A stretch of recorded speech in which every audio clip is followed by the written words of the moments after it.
Hello, welcome back to the James Rambin Reviews for yet another review. In today's review, I've got another Naked Gun review for you because today we're reviewing the sequel, The Naked Gun 2.5 The Smell of Fear. And before I get into how I feel about this movie and everything I felt about the film, there will be spoilers in this video because it's been out for so long. I did mention kind of things about spoilers in the first video, so we might as well just do that.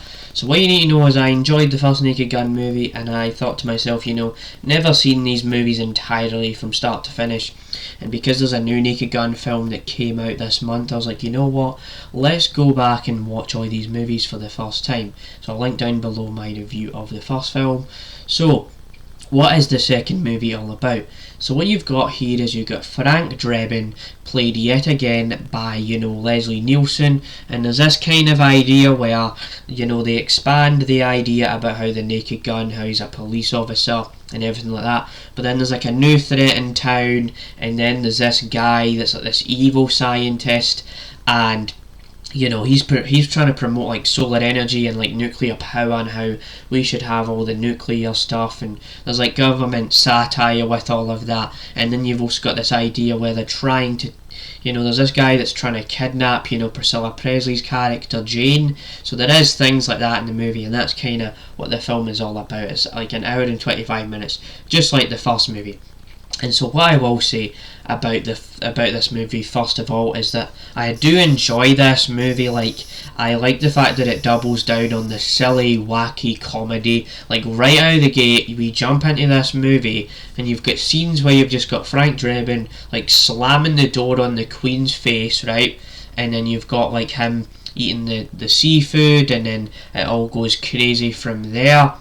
And so it starts off really kind of funny here, where I'm having a blast, but then there's a few times throughout the film where I don't think I'm constantly laughing like I did for the original movie. And I think it's because the storyline, I will be honest, is that it's not just like, it's not like the first movie. It's kind of different to the first movie, and I kind of prefer the way the first movie structured the story compared to the second movie, because you've got there's like a few things going on, and sure, there is a few things going on in the first movie, but it's kind of handled a bit better because it's the first time we ever did it.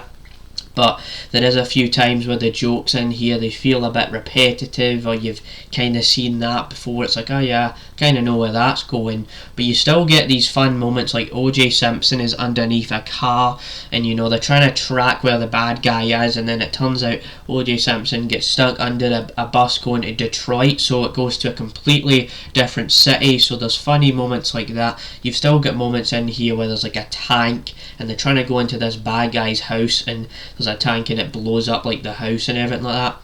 And then you've also got scenes where you've got Leslie Nielsen played by Frank Drebin played by Leslie Nielsen, where he tries to go into the water and his trousers keep falling off and things like that, and that's kind of funny. And then he tries to go into the water, but then he realizes he jumps onto a plank of wood and like the surface below. Like, instead of going into the water, he's still on land and he just falls on his legs like that. That was kind of funny.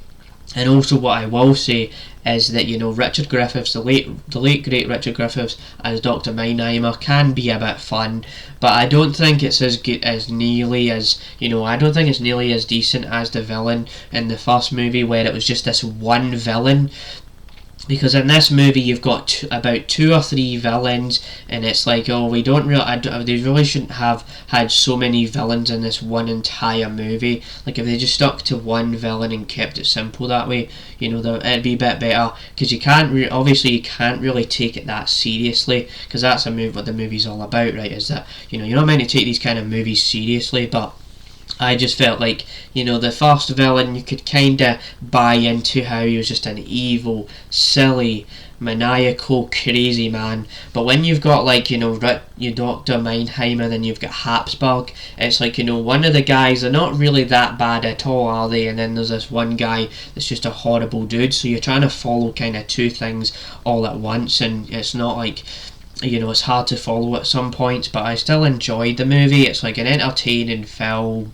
You know, it's funny when it needs to be, but it isn't as good as the original film, because there's a few jokes where they do land, and there's a few jokes where it's like, don't know if I actually found it super duper funny, but it still made up for a fun time, still made up for like an enjoyable watch.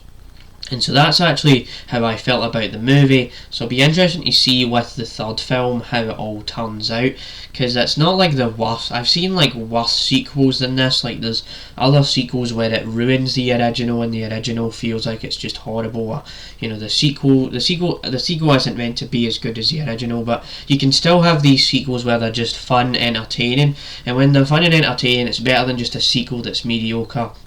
So that's not what this is. It isn't a mediocre sequel, but it definitely isn't as, you know, good as the original. So I've made my point there, where I talked about how I felt about the movie and how I didn't think it was as good as the original, but I still had a fun time with it.